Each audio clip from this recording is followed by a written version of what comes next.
Jokowi memulai safari politik bersama PSI di Lampung. Lantas, seberapa besar pengaruh popularitas Jokowi terhadap elektabilitas Partai Solidaritas Indonesia pada pemilu 2029 mendatang? Lalu bagaimanakah nasib relawan yang selama ini menjadi basis kekuatan pendukung Jokowi? Apakah akan ditinggalkan? Kami akan membahasnya bersama dengan Effendi Ghazali, pakar komunikasi politik, dan Mardiansyah Semar, Ketum Rampai Nusantara. Selamat sore Bang Mardi dan juga Bang Ege. Selamat sore, Selamat sore, Vera dan Baik, Bang Mardi. terima kasih sudah Bang. bergabung. Saya boleh ke Bang Mardi dulu. Bang Mardi, Pak Jokowi kan sudah Ya, memanaskan ya mesin Partai ya, Solidaritas Indonesia dengan safari politik ke Lampung. Nasib relawan ke ya. depan ini gimana setelah Pak Jokowi berpartai lagi? Nggak ada masalah sebenarnya kalau relawan. Kalau Rampai Nusantara kan memang organisasi kemasyarakatan yang kebetulan memang lekat sama Pak Jokowi. Nah, bicara soal relawan, saya pernah bicara langsung dengan Pak Jokowi begini. Banyak teman-teman,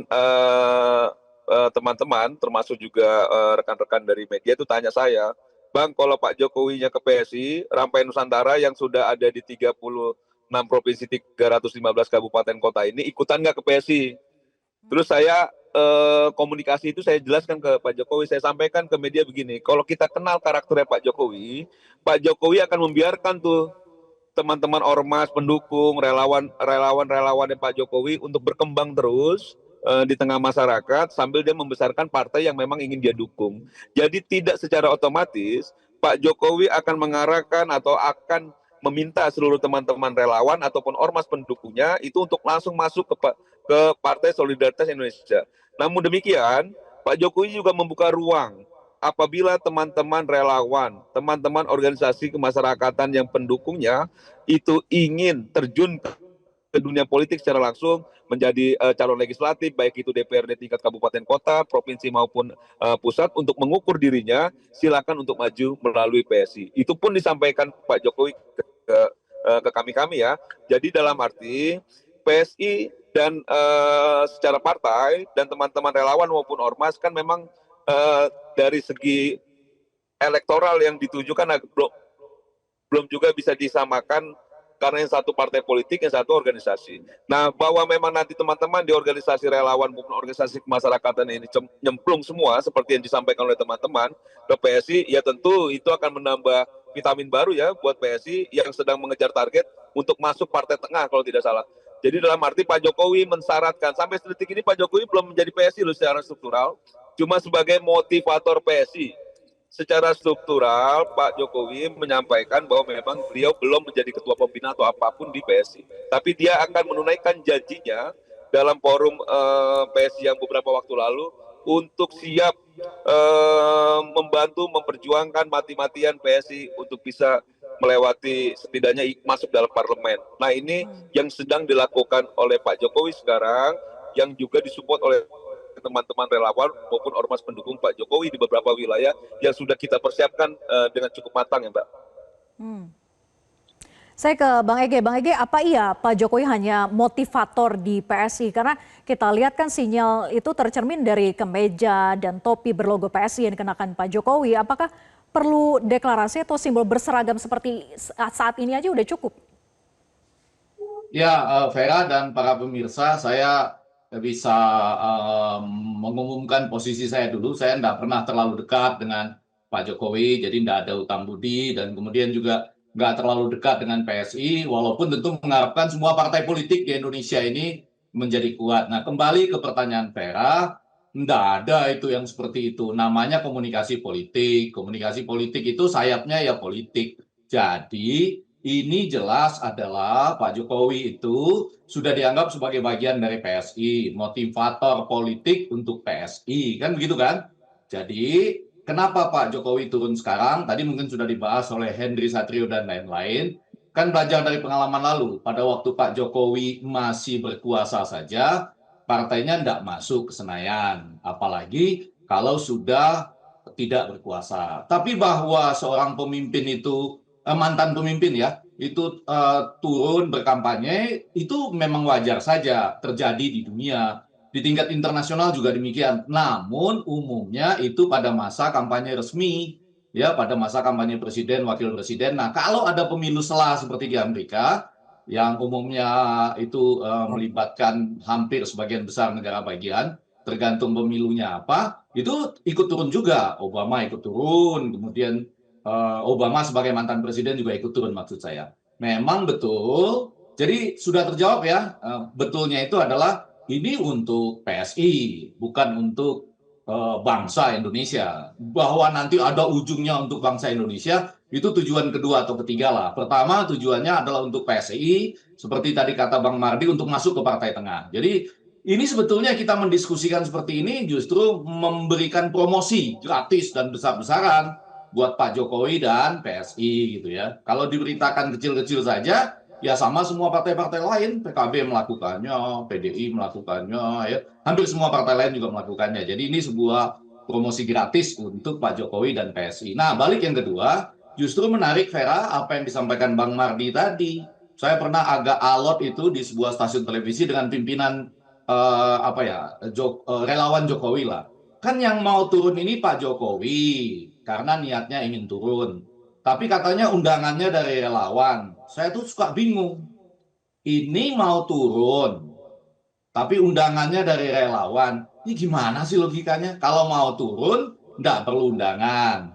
Kalau diundang berarti memang relawan yang mau, bukan Jokowinya yang mau turun gitu. Oh, ada yang mengatakan ini bersambut gayungnya. Nah, itu agak jauh juga dari komunikasi politik. Tapi apa yang saya tanyakan secara tajam ini ingin menunjukkan suatu saat ini Bang Mardi dan seluruh teman-teman relawan, kan ada juga tuh yang dulu relawan Jokowi lalu jadi ketua Prabowo Mania misalnya, langsung betul-betul terlibat itu dalam suatu pemenangan gitu. Nah, ada dua masalah yang muncul dengan teman-teman relawan. Yang pertama, biasanya kalau presiden sudah terpilih atau presiden meninggalkan pemerintahan, relawannya itu ikut dalam gerakan presiden itu untuk civil society.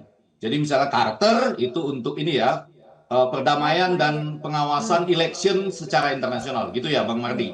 Lalu kemudian ada lagi gerakan-gerakan dari presiden-presiden yang sudah selesai masa jabatannya di berbagai negara di dunia. Nah kalau sekarang, kalau nanti PSI-nya makin kuat, saya nggak paham ini posisi relawan Jokowi ini maunya seperti apa. Persis seperti yang saya tanyakan tadi Vera. Ini Pak Jokowi mau turun gunung sendiri, oke? Nggak perlu ada undangan relawan gitu. Itu aja saya masih bingung nih. Lalu bagi kita masyarakat dampaknya apa? Nggak ada, dampaknya nggak ada.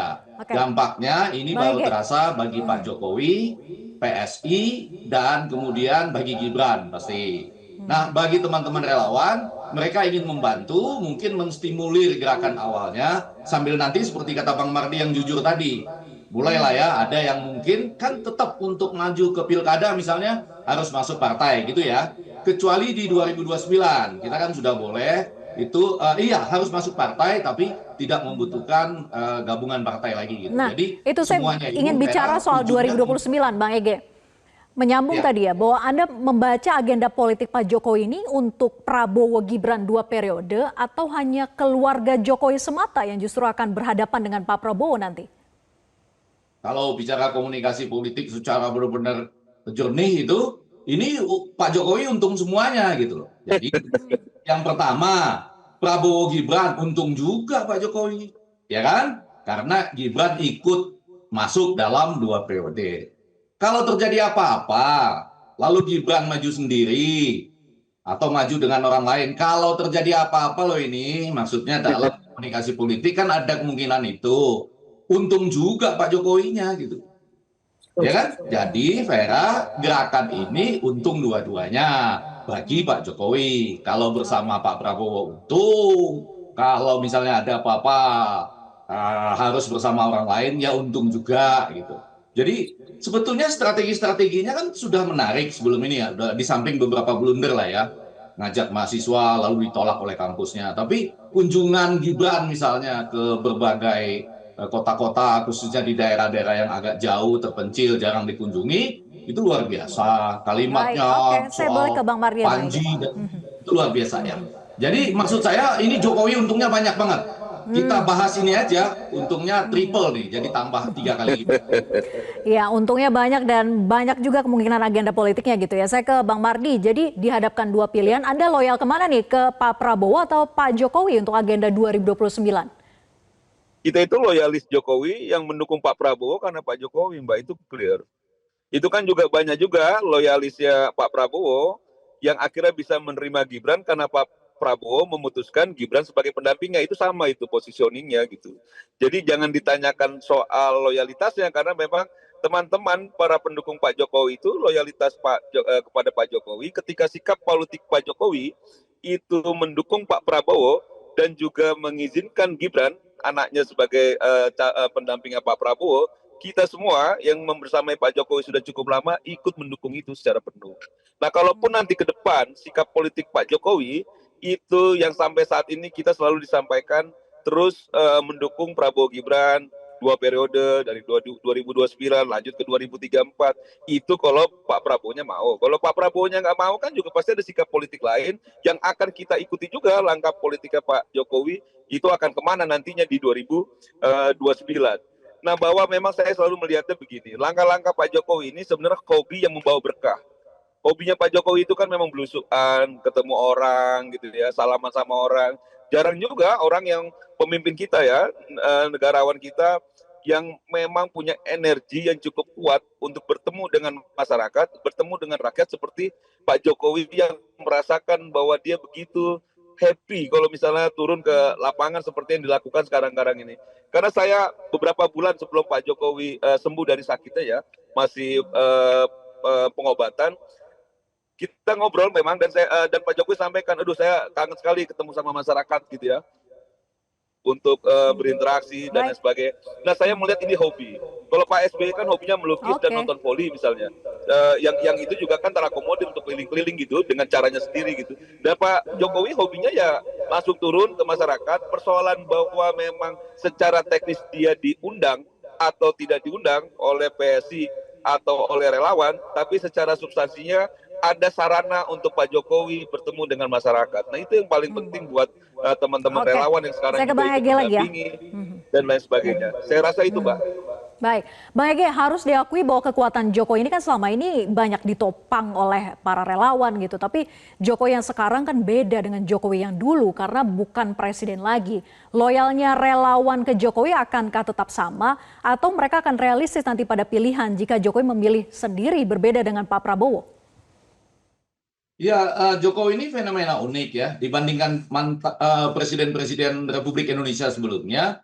Pak Jokowi lah yang paling cepat kembali ke politik. Silakan ya kita diskusikan gitu. Maksud saya, entahlah orang datang ke rumahnya di Solo ataupun sekarang memutuskan untuk turun ke berbagai daerah di Indonesia gitu. Nah, tentu orang bertanya-tanya, kenapa begitu sering datang ke Solo begitu ya? Sampai ada istilah tembok ratapan, atau sekarang begitu cepat juga untuk turun ke daerah-daerah. Saya sih masih belum bisa memahami kenapa itu terjadi dibandingkan presiden-presiden sebelumnya. Tapi untuk melakukan itu semua kan butuh macam-macam kekuatan. Sekarang sudah diberi kesehatan ya Bang Mardi ya, tetapi dalam konteks tertentu kekuatan finansial, kekuatan terima kasih dari orang yang pernah mendapatkan ya semacam ingin membalas budi padanya gitu ya, atau ingin mendiskusikan masalah bangsa karena pernah terkait dengannya. Jadi dengan itu semua Vera perlu dicatat bahwa ini fenomena unik, di dunia juga unik, begitu cepat masuk ke politik kembali apalagi di Indonesia.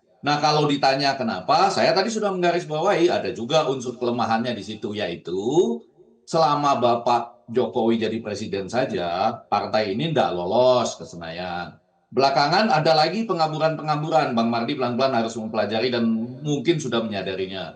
Dulu di partai buat anak-anak muda, sekarang makin banyak yang tua-tua ada di partai itu gitu ya. Tidak apa-apa, itu mungkin perkembangan yang sudah mereka pikirkan dengan matang, tapi bagi kami yang di luar, udah bukan partai bro dan sis lagi gitu ya. Atau mungkin bro dan sis tapi usianya ditambah gitu. Nah, jadi dengan konteks seperti itu, Vera, pertanyaannya betul-betul sekarang juga ada bagi para analis. Apakah itu kekuatan modal? Apakah itu kekuatan terima kasih? Apakah itu kekuatan hutang budi yang sekarang? Jadi nampaknya relawan juga akan realistis gitu ya Bang Ege? Relawan juga akan realistis. Nanti saya respon sedikit ya Mbak. Ya, Bang Mardi. Jadi saya cuma mau menyimpulkan ada kekuatan modal, kemudian ada juga kekuatan jaringan, serta keinginan untuk memastikan bahwa betul partai ini bisa masuk ke Senayan, lalu bisa menjadi partai tengah. Ujungnya memastikan Gibran gitu ya. silakan, tentunya nanti ada alasan-alasan lain sebagai pembanding. Baik, silakan Bang Mardi, singkat saja, durasi kita sudah habis. Saya sedikit aja. Karena 2 kali sudah disinggung oleh Bang Ege soal bahwa Pak Jokowi ketika masih menjabat presiden saja partainya tidak lolos, itu bukan partainya Pak Jokowi, Pes. Sampai titik ini pun Pak Jokowi belum menjadi kader PSI secara struktural. Nah, bicara kepartaian, Bang Ege, berlogo PSI, mau tidak ya? mau itu harus melekat secara struktural, itu satu. Yang kedua, ketika Pak Jokowi diberhentikan oleh PDIP itu di bulan Desember 2024, yang memang masih lekat sekali Pak Jokowi dengan PDIP-nya, dan PDIP memenangkan pemilu. Dan jangan lupa juga fakta politik ya Bang Ege, bahwa PDIP sejak menang pemilu 99 sampai terakhir Ibu Mega mencalonkan dalam Pilpres itu tidak pernah memenangkan pertarungan. Tapi setelah mencalonkan Pak Jokowi 2014 dan 2019, itu PDIP memenangkan Pilpres, 2024 mencalonkan Ganjar bukan Pak Jokowi lagi, itu kalah. Dalam arti faktanya bahwa pengaruh Pak Jokowi cukup kuat dalam persoalan elektoral. Saya harus minta waktu 1 menit untuk ini, Vera.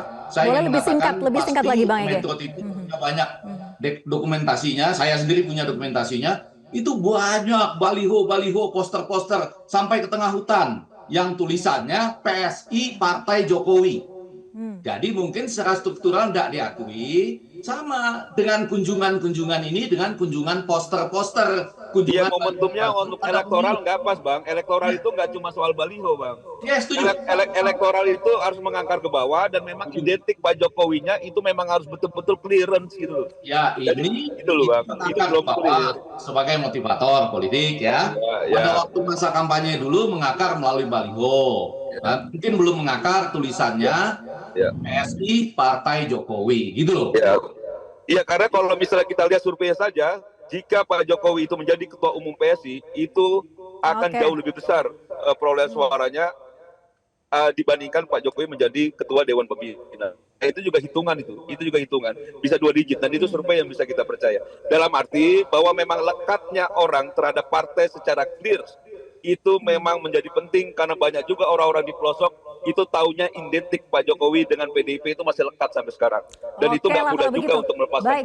Saya setuju. Kita nantikan saja deklarasi dan all out-nya Pak Jokowi, begitu ya, di langkah safari politik berikutnya. Saya setuju, saya menginginkan partai-partai itu kuat, tapi ketika Vera menanyakan soal komunikasi politik, saya sebutkan dulu ketika balihonya hampir memenuhi Indonesia sampai dekat-dekat ke hutan, ada tulisannya PSI Partai Jokowi. Walaupun itu masih ada konflik ya pada waktu itu, apakah sudah dikeluarkan PDIP atau bukan. Kan kata Bang Mardi ada survei baru. Tapi secara struktural belum ada. Jadi selamat berjuang lah gitu ya. Walaupun secara komunikasi politik, ya ini memang untuk kepentingan Pak Jokowi, PSI, dan Gibran. Diskusi kita masih menarik, tapi sayang sekali durasinya sudah habis. Bapak-bapak, nanti kita lanjutkan lagi di kesempatan yang lain. Terima kasih Bang Ege dan juga Bang Mardi sudah bergabung bersama kami. Selamat petang. Bersama saya, jadi kami akan kembali di antara informasi di tengah bergulirnya kasus tudingan ijazah palsu Jokowi. Roy Suryo dan Tifa memilih jalan yang berbeda. Roy Suryo menempuh pra-peradilan, sedangkan Dr. Tifa menyatakan siap sidang.